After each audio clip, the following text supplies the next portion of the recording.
daawwattoota kiyya kun ka daawwachuu jirtan qophii waan keenyaa ka jedhamu ani keessummees keessan wayyeessadha. Qophiin kun immoo isaaniitii ka darbu as YouTube irra yeroo keessaniin gubu yeroo keessanii fi galatoomaa saniin jedha. Horaa bulaa galatoomaa ulfaadha.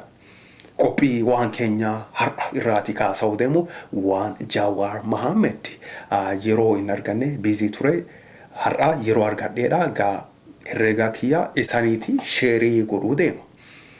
Achi otoo hin deemini duraan dabarsee garuu beeksisa gabaabaa tokko sanii qaba. Beeksisa gabaabaa kanaan booda waraa garraa wajjin turuu deemna. Isan affeereedha. Affeera kiyya kun ka daawwachuu jirtan waan keenya.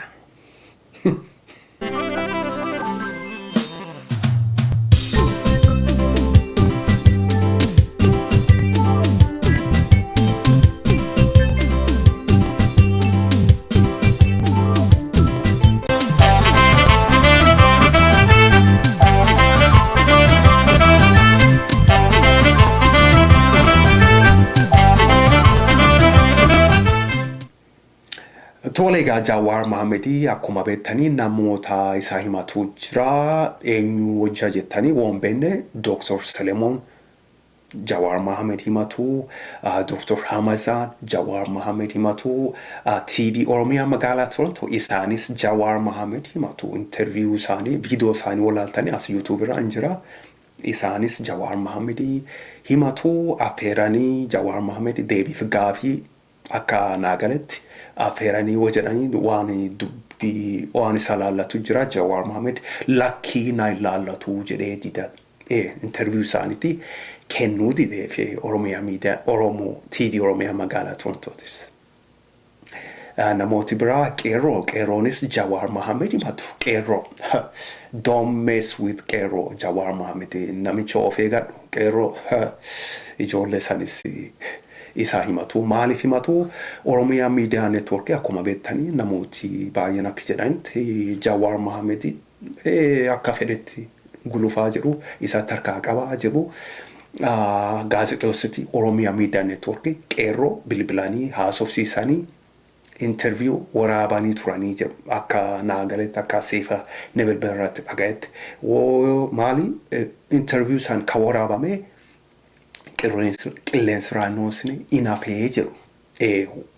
Oromiyaa miidiyaa neetwoorkii qilleensi irratti hin dabarsine interviewin sun inafee jedhanii kanaafi qeerroonis hin gammanne jechuu Oromiyaa miidiyaa neetwoorkii wajjin jechuuni. That means Jawara Mohammed no good.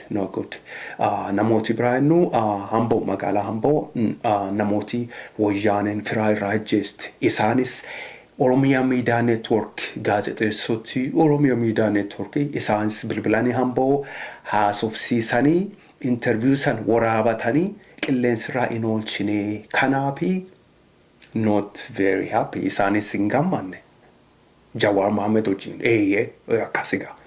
Jawara Mohammed Oromiyaa miidiyaa neetwoork akkuma namni hundumtu beekutti isa tarkaa qaba. Kanaafi not very happy. Nama baay'ee jechuu kaasa Jawara Mohammed wajjin kan anis Jawara Mohammed Facebook ni haasofsiise ture. I'm not happy. Garuu ani immoo nama isaa itti madhuu dhabe.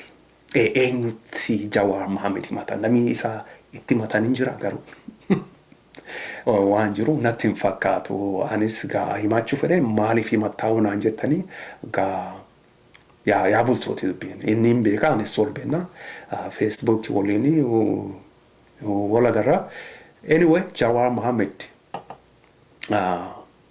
please show some respect. Nami baay'een not very happy hojii kee wajjin nama baay'ee aarsu jirta. Of eeggadhu. Of eeggadhu. Kana fakkaata qophii waan keenyaa karraa har'a yeroo argadhe Kat eenyutu dogongoree wanaan jettanii kaa interview hundumaa dhaga'eedha. Daawwadheetis as YouTube irraa Jawara Mohammeditti dogongoree eeyyee. Kanaaf Jawara Mohammed dhiifama gaafate waan kana duratti move forward. Yeah, yes.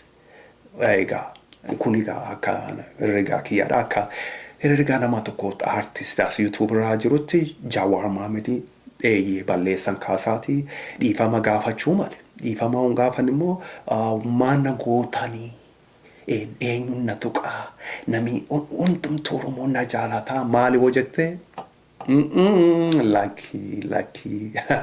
lakki namicha fagoon deemtudha eenyuun na tuqaa na faarsaa mana dhokatanii suni baay'ee fagoo sin geessisu kanaaf mee dhiifama gaafadhu sin jedha akka nama tokkootti. That's up to you. Gaafate dhiiste it's all up to you my friend. Sigala namicha Jawara Mohammed. Kun ka daawwachuu jirtanii qophii waan keenyatti isa wajjin ka ture an keessummeessi keessan wayyeessadha. Yeroo keessanii fi galatoomaa sanin jedha qophii waan keenya karraa kana fakkaata nagaatti.